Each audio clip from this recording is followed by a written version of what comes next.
मुझे हिंदू राष्ट्र नहीं चाहिए, मुझे भारत एक धर्मनिरपेक्ष राज्य चाहिए, भारत सोने की चिड़िया चाहिए। हिंदू राष्ट्र मतलब जो है कभी भारत विकास नहीं कर पाएगा। मोदी जी 18 घंटे काम कर रहे हैं। मोदी जी जो सुविधा लेके काम कर रहे हैं वो सुविधा किसी सरकारी कर्मचारी को नहीं है। आज मैं विद्यालय में पढ़ाता हूँ, विद्यालय में मैं इतनी गर्मी में क्लास लेता हूँ, कमरों में इतनी गर्मी होती है और बच्चे इतनी गर्मी में पढ़ रहे हैं। क्या मोदी जी 1 घंटा वो क्लास लेके दिखा देंगे? नहीं ले सकते मोदी जी वो 1 घंटे की क्लास, क्योंकि मोदी जी एसी में बैठ के 18 घंटे काम कर रहे हैं। मोदी जी अकेले विकास नहीं कर रहे। मोदी है तो मुमकिन है नारा है, पर मोदी है तो मुमकिन है केवल सरकारी कर्मचारियों के दम पे मोदी जी मुमकिन है। मोदी जी को अगर सरकारी कर्मचारी सहयोग नहीं करेंगे, मोदी जी को अगर सरकार क्या है? सरकार हम हैं। सरकार जो है सरकारी कर्मचारियों के दम पे, ना कि मोदी जी के दम पे। मोदी जी तो 5 साल बाद चुनाव होंगे 24 में, तो क्या मोदी जी अपना काम नहीं देख पाएंगे? मोदी जी खुद 73 साल के हैं। इसके अलावा जितने भी हमारे सांसद मंत्रीगण हैं वो 70+ हैं, तो क्या उनका परफॉर्मेंस नहीं देखी जाएगी? यही तो मैं कह रहा हूं कि जो सरकार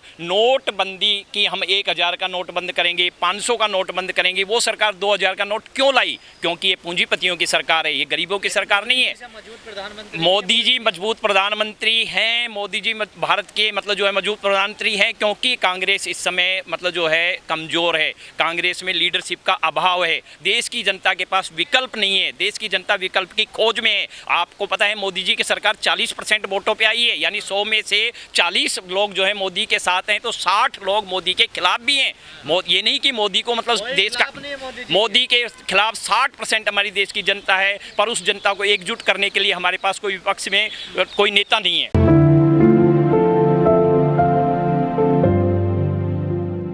मैं BL शर्मा इफ्सप का दिल्ली प्रदेश का उपाध्यक्ष हूं। आज हम लोग जो है एक 20 नवंबर को हमने भारत सरकार से अनुमति ली है आंदोलन करने की। उस आंदोलन की नींव डालने के लिए आज हम जंतर मंतर पर आए हैं। जैसे हम नया मकान बनाते हैं, नया मकान बनाने के लिए भूमि पूजन होता है, उस जो हमारा 20 नवंबर को जो आंदोलन होने जा रहा है उसका आज हम भूमि पूजन ही करने आए हैं। और हमने मतलब जो है पत्र के माध्यम से लोकसभा राज्यसभा के जो जितने भी सांसद हैं उन सबको हम अवगत करा रहे हैं कि जो हमारी पुरानी पेंशन है उस पेंशन को बहाल किया जाए। वरना तो एक दिन जो भारत का नागरिक, भारत का सरकारी कर्मचारी अगर जग गया तो बड़ी बड़ी सरकारें भी हिल जाएंगी, और सरकार को हिलाने का काम करने के लिए आज हम आए हैं।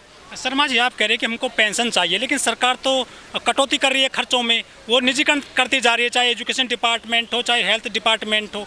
कहाँ से मिलेगी आपको पेंशन? सरकार जो है अपने जो जितने भी हमारे लोकसभा राज्यसभा के सांसद हैं, जितने भी मंत्रीगण हैं, वो अपने खर्चे पे कटौती नहीं कर रहे हैं। वो केवल सरकारी जो कर्मचारी है उनकी पेंशन को लेकर कटौती करके क्या देश का भला कर सकते हैं? सरकार आज दावा कर रही है कि सबका साथ सबका विकास। सबका विकास सरकार किसके दम पे कर रही है? सरकार सबका विकास जो है हम सरकारी कर्मचारियों के दम पे कर रही हैं। अगर हम लोग जो है काम ना करें तो क्या सरकार सबका विकास करना संभव हो जाएगा? क्या अकेले मोदी जी कहते हैं कि एक चना भाड़ नहीं फोड़ सकता, तो क्या अकेले मोदी जी मतलब जो है सबका विकास कर सकते हैं? नहीं कर सकते, क्योंकि सरकारी कर्मचारियों का उनको साथ मिला हुआ है और सरकारी कर्मचारियों के दम पे आज ये सरकार जो टिकी हुई है। अगर सरकारी कर्मचारी आज जाग गया, आंदोलन पे आ गया, तो ये सरकार हिल जाएगी। लेकिन सरकार के नुमाइंदे कहते हैं कि जो सरकारी कर्मचारी होते हैं ऑफिसों में वो खाली रहते हैं, काम नहीं करते हैं, चाहे एजुकेशन डिपार्टमेंट हो, चाहे बहुत सारे बैंक भी ऐसे ही हैं जो बंद हो गए हैं देश में। ये भारत देश है और भारत देश लोकतंत्र है। इसमें हमें बाबा साहब ने संविधान दिया है, संविधान में हमें अधिकार भी दिए हैं और हमें अधिकारों के साथ साथ हमें कर्तव्य दिए हैं। और हम सरकारी कर्मचारी हैं और मैं टीचर हूँ। मैं जो है सुबह 8 बजे से और 2 बजे तक अपनी 6 क्लास लेकर के बच्चों को मोटिवेशन देता हूँ, बच्चों को भारत का नागरिक बनने के लिए शिक्षा देता हूँ और अपना पूरा काम करता हूँ। इसीलिए मैं मानता हूँ कि भारत में ऐसा कोई सरकारी कर्मचारी नहीं है जो काम नहीं करता है। और एक तरफ आप जैसे कह रहे हैं कि भारत के सरकारी कर्मचारी को ये लोग 50 साल से ऊपर की एज के बाद मतलब जो उसको देख रहे हैं कि इसका काम देखा जाए। राहुल गांधी योग्य हैं, पर राहुल गांधी कांग्रेस को जिस धारा में चलना चाहिए था, कांग्रेस जिस तरीके से चल रही थी, उसको एकजुट करने में असफल हैं। लेकिन वो कह रहे हैं हम हिंदुओं को मजबूत कर रहे हैं, मंदिर बन रहा है अयोध्या में मंदिर बन रहा है। ये भारत है, भारत में लोकतंत्र है और हम संविधान में जीते हैं। संविधान में कोई धर्म की बात नहीं चलती है। संविधान में सभी, क्योंकि हमारा देश धर्मनिरपेक्ष राज्य माना गया है और बाबा साहब ने कहा है कि कोई भी धर्म यहाँ पे बड़ा नहीं है, सभी धर्म एक समान है। मैं अध्यापक हूँ, मेरी क्लास में हिंदू बच्चे भी होते हैं, मुस्लिम बच्चे भी होते हैं, SC के बच्चे भी होते हैं, जनरल के बच्चे भी होते हैं। क्या मैं उनको कैटेगराइज करके पढ़ाऊंगा? शर्मा जी, जब कांवड़ ला रहे थे उत्तर प्रदेश में हरिद्वार से, उत्तराखंड से, तो यूपी पुलिस तो उनके पैर दबा रही है, कांवड़ियों के फूल बरसाए जा रहे हैं डीएम के द्वारा, एसएसपी के द्वारा, हेलीकॉप्टर से। किस तरह से देखते हैं इस पूरी प्रक्रिया को? ये पूरी प्रक्रिया जो है बाबा योगी आदित्यनाथ ने जो कर्मचारियों को कहा कि आप उनके पैर दबाइए, फूल पुष्प वर्षा होनी चाहिए, मैं मानता हूँ पुष्प वर्षा होनी चाहिए। पुलिस से काम फूल बरसाने का है क्या? नहीं, पुलिस का काम फूल बरसाने का नहीं है। कावड़ के समय कावड़ की भी पुष्प वर्षा होनी चाहिए, नमाज के समय नमाजियों की पुष्प वर्षा होनी चाहिए, परंतु ये नहीं कि उनके कोई भी सरकारी कर्मचारी उनके पैर दबाएगा, उनके लिए मतलब जो है खड़ा रहेगा। सरकारी कर्मचारी भारत में ऐसे कैसे कर सकते हैं? ये धर्मनिरपेक्ष राज्य है। मैं भी तो यही कहना चाह रहा हूँ कि भारत धर्मनिरपेक्ष पे खड़ा हुआ है और हमें यहाँ धर्म से अलग हट करके लोगों के विकास की बात करनी चाहिए, देश के विकास की बात करनी चाहिए। धर्म को विकास कहाँ हो रहा है सर? आप जड़ में जाइए, मुझे तो नहीं लगता कहीं पे विकास हो रहा है। आप कह रहे हैं, आप कह रहे हैं कि देश में सड़कें बन रही हैं। आपको पता है टोल टैक्स कितना दे रहा है? आज एक आदमी जयपुर जा रहा है यहाँ से, उसका कितना टोल टैक्स लग रहा है ये आप नहीं देख पा रहे हैं। तिजोरियों में टोल टैक्स भरा जा रहा है और वो टोल टैक्स लग भी नहीं रहा है। इतनी सड़कें बन जाएं और टोल टैक्स अगर पूरी तरह से खर्च कर लिया जाए। 80 रुपया सर हो गया था डॉलर, और भी हो सकता है महंगा 80 के ऊपर फिर जाएगा, क्या लग रहा है? ये मोदी का जो है मैजिक है बोलने का। मोदी मैजिक क्या है? मोदी जो है बातों पे लोगों को मतलब जो है रिझा करके देश चला रहे हैं,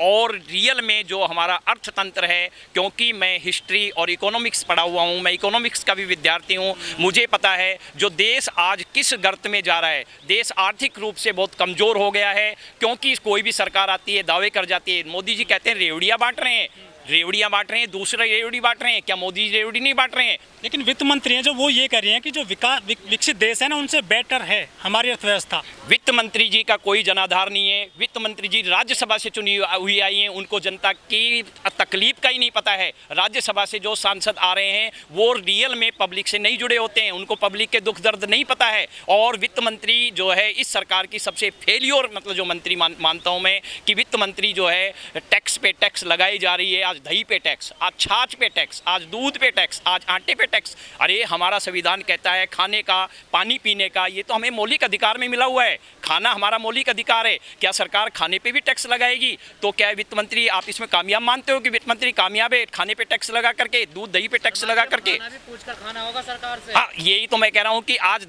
दूध आप घर से बाजार से लेके आते हो और दूध फट जाता है और आप उस पर टैक्स भी दे चुके हो, तो क्या आपको टैक्स वापस दे देगी ये सरकार? नहीं देगी ये सरकार। लेकिन सर पैसा तो चाहिए देश चलाने के लिए, टैक्स नहीं लगाएगी सरकार।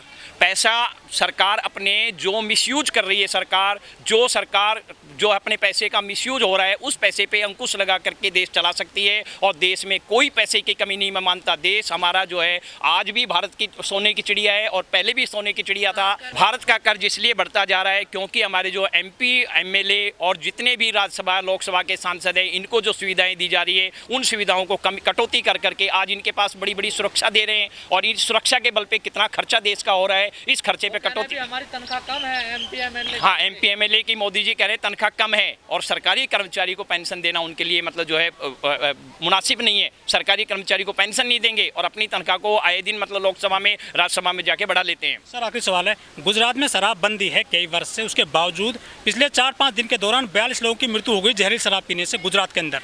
हाँ, गुजरात में जो है पिछले 21 साल से बीजेपी सरकार शासन में है।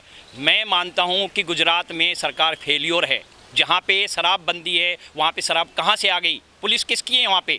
पुलिस जो है बीजेपी सरकार ने ही तो पुलिस को बना रखा है। इसका मतलब वहाँ पे भ्रष्टाचार का तंत्र है, पुलिस जो है भ्रष्टाचार में लिप्त है। तो पुलिस अगर भ्रष्टाचार में लिप्त है तो मैं मानता हूँ सरकार भी भ्रष्टाचार में लिप्त है, और जो सरकार अपने लोगों की सुरक्षा ही नहीं कर पाएगी तो वो सरकार कौन सी कामयाब सरकार मान लेते हो आप? और एक तरफ आप कहते हो कि सरकार दोबारा चुन के आ जाती है। मैं आपको यही तो बता रहा हूँ कि देश में 100 में से 40 लोग इनको पसंद कर रहे हैं, 60 लोग इनको नापसंद कर रहे हैं। विपक्ष हमारा इतना कमज़ोर है कि उन 60 लोगों को एकजुट नहीं कर पा रहा है।